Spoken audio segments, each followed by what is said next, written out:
รายละเอียดการซ่อลาดบังหลวงของสปป.ลาวสวัสดีท่านผู้ชมการซ่อลาดบังหลวงจะเกิดขึ้นกับประเทศใดก็ตามแม้นถือว่าเป็นพยาธิแคนเซอร์อันใหญ่หลวงของชาตินั้นและชาตินั้นก็จะเกิดอ่อนเพลียเปี้ยลอยลงอย่างบ่หยุดยั้งในที่สุดก็ถึงจุดจบคือด้อยพัฒนาวิกฤตทางด้านเศรษฐกิจเงินเฟ้อประชาชนทุกข์ยากขาดเขินการซ่อนลาดบังหลวงในสาธารณรัฐประชาธิปไตยประชาชนลาวในปัจจุบันแม่นเป็นระบบบ่แม่นเป็นลับลี่ลักเฮ็ดลักทำเฮ็ดแบบแจ้งขาวบ่อายเทวดาฟ้าดินถือว่าเป็นทางการก็ว่าได้ฉะนั้นมันจึงส่งผลกระทบต่อรัฐบาลและเศรษฐกิจทุกขั้นมันมีลักษณะโดยเฉพาะของมันทั้งด้านการเมืองอย่างลึกซึ้งกฎหมายก็เห็นได้ว่ามีความอ่อนแอและการให้สินบนอย่างหลวงหลายถึงว่าจะมีความพยายามต้านการซ่อนลาดบังหลวงของรัฐบาลก็ตามแต่การปฏิบัติหน้าที่ยังอ่อนเพลียโดยเฉพาะแม่นต่อบรรดาเจ้าหน้าที่ระดับสูงระบบพรรคเดียวของประเทศนี้มันเฮ็ดให้การซ่อนลาดบังหลวงได้เสริมขยายกลายเป็นวัฒนธรรมของเขาเจ้าอย่างอัตโนมัติเพราะเขาเจ้าบ่มีการลงโทษและการสวยไส้อำนาจรัฐไปใช้ในผลประโยชน์ของตัวเองก็บ่ผิดสาเหตุของการซ่อนลาดบังหลวงการปกครองแบบพรรคเดียวพรรคประชาชนปฏิวัติลาวรปป.ได้โฮมพลังอำนาจตั้งแต่ปี 1975 เป็นต้นมาโดยได้สุมใส่อำนาจการปกครองภายในกลุ่มชนชั้นการเมืองการจำกัดขอบเขตของศาลตุลาต่อการตัดสินลงโทษผู้กระทำผิดและบ่มีการกวดกาตามที่ควรและการดุลเดี่ยงที่จำกัดจึงเฮ็ดให้เจ้าหน้าที่ผู้กระทำผิดบ่ได้รับโทษกรอบกฎหมายอ่อนแอในขณะที่กฎหมายต้านการซ่อนลาดบังหลวงก็มีอยู่แต่มีการบังคับใช้บ่ดีอ่อนแอ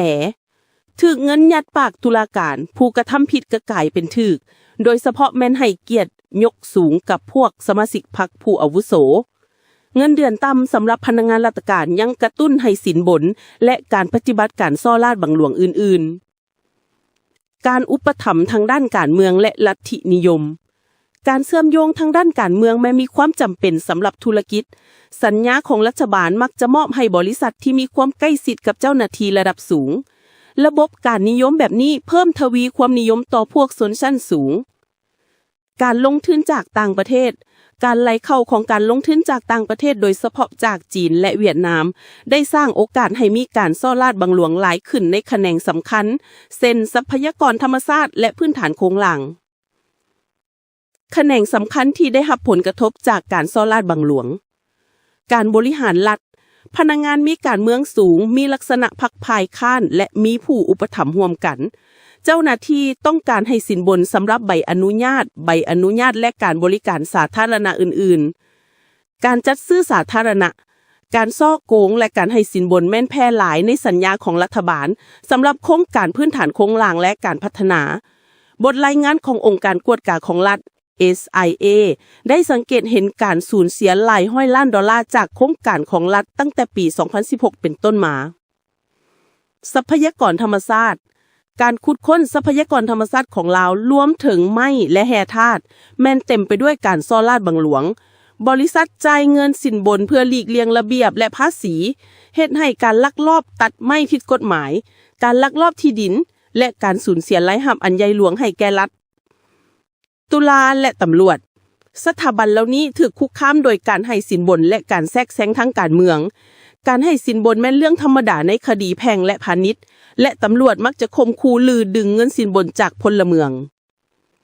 ผลกระทบของการซ่อนลาดบังหลวงความเชื่อมั่นของประชาชนถูกทำลายการซ่อนลาดบังหลวงที่แพร่หลายเฮ็ดให้ความเชื่อมั่นของประชาชนมีต่อรัฐบาลและสถาบันวัฒนธรรมของความเงียบและความกลัวป้องกันพลเมืองจำนวนหลายจากการรายงานการละเมิดการพัฒนาเศรษฐกิจที่ขัดขวางการซ่อนลาดบังหลวงขัดขวางการลงทุนจากต่างประเทศบิดเบือนตลาดและกองทุนไซฟอนห่างจากบริการสาธารณะมันประกอบส่วนให้กับความเบื่อเสถียร